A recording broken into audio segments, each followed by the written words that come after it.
Just about every state in the US is seeing an uptick in COVID cases, driven mostly by the spread of the Delta variant. The 7-day average for daily cases is now over 40,000, or put differently, more than 1,000 Americans are being diagnosed with COVID-19 every hour. We know that almost all cases that end up needing hospitalization now are among unvaccinated people, 97% according to the CDC. So naturally, health officials and mostly Democratic lawmakers have been rightly pushing the vaccines, which are extremely effective at preventing hospitalization and death. But for all the talk of vaccines and variants, we're not talking about a very important group of people, COVID survivors who are still dealing with symptoms months after their original diagnosis. It's called long COVID or post-COVID conditions, which the CDC describes as new, returning or ongoing health problems people can experience 4 or more weeks after first being infected with COVID. Those symptoms can be wide-ranging, from brain fog to cardiac symptoms. One UK study found over 200 symptoms associated with long COVID.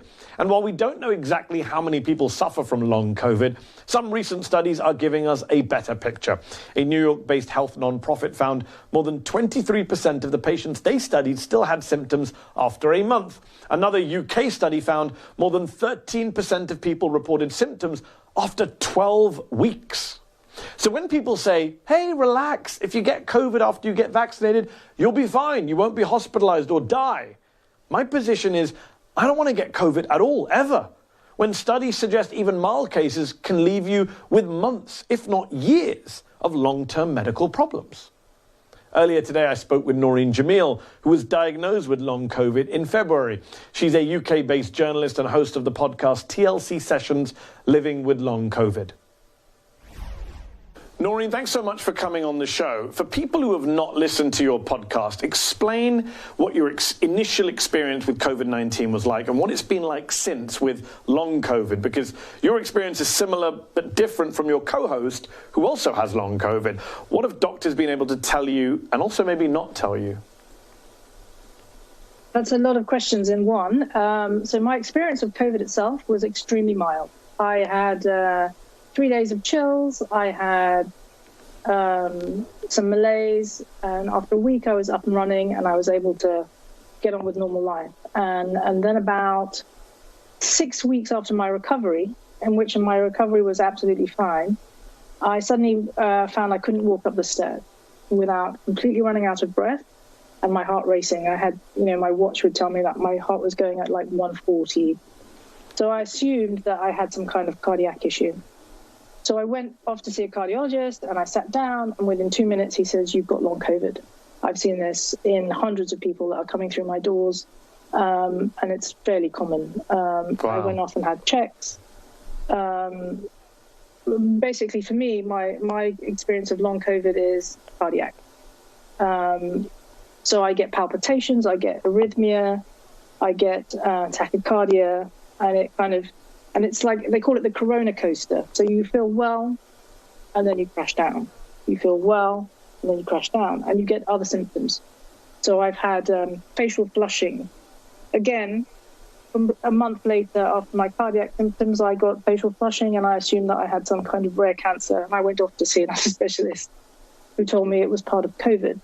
And he put me on a very extreme antihistamine regimen. I'm really lucky. I got to see doctors, unlike so many other people in the UK who were the GPs were closed, the NHS basically had shut down, and it was a telephone service. So if you survived COVID, you weren't even able to see a doctor. If you were living and breathing, it was fine. And Noreen, the doctors who you did see, did they tell you how long this stuff could last for? So we did a podcast with Dr. Paul Glynn recently, and he actually said it could be 3 or 4 year recovery. And it's like any post-viral illness, you're looking at extreme times of chronic illness. And so there's 205 symptoms for COVID, which means that my experience of COVID is completely different to someone else's. And my co-host, Emily Stevens, has some really severe neuralgia. So she has all the migraines and the brain fog and the blood pressure going up and down and extreme allergies. So it's very different to mine. And then some other people are completely laid flat with fatigue. They can't move. but we all have this post-viral syndrome. It's hard because... Noreen... Sorry, go ahead. No, I was going to say, it is hard, as you were saying, and you're married to NBC News correspondent Cal Perry, who's often in the States covering COVID, ironically, this video in particular from Memorial Day weekend 2020. You're a journalist yourself who's worked in the field too. How challenging has it been for you, for your family as a whole, to navigate the not just COVID, the aftermath of COVID, these long COVID symptoms?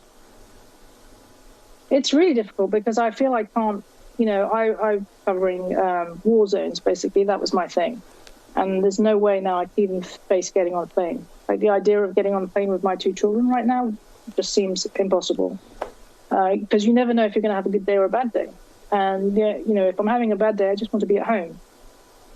It's really hard to plan. You can't plan anything. And there's no treatment. The doctors are great. I'm seeing really, really... leading specialists in this field, but nobody knows more than a year. They haven't had more than a year of experience of this disease. And in fact, the medical establishment is quite misogynistic. It's quite misogynistic because this is hitting women. 70% of people who get long COVID are mostly women of a certain age, between 40 and 55. And so, there's this theory. Go ahead. Sorry. I was just going to say, before we run out of time, I really do want to ask this one last question. You have right-wingers playing down COVID from the very beginning. It's not a big threat. And now you have liberals going on and on about how great the vaccines are, which they are, at preventing hospitalization, preventing death. But I wonder whether kind of everyone's ignoring the long COVID issue. Do you think people aren't paying attention to the fact that, you might not go to hospital, you might not die, but you could end up with years and years of illness? Listen, when you put the statistics together, it's horrifying. The latest statistics in the UK say 2 million people. That's almost 14%. 14% is the casualty. We are kind of collateral damage of COVID because we're not ill enough to stop people going out and not wearing masks and, anti-vaxxers not, deciding not to take the vaccine. But we will be a burden on the health service down the road. And maybe my death is not now. Maybe my death is 10 years down the road. I'm just, my my life expectancy has been shortened. And in the UK, for example, horrific. They've decided to open up. And if you open up the country, long haulers or people who are suffering from long COVID, we are the collateral damage. People are just not paying attention, so I appreciate you taking time out to speak to me.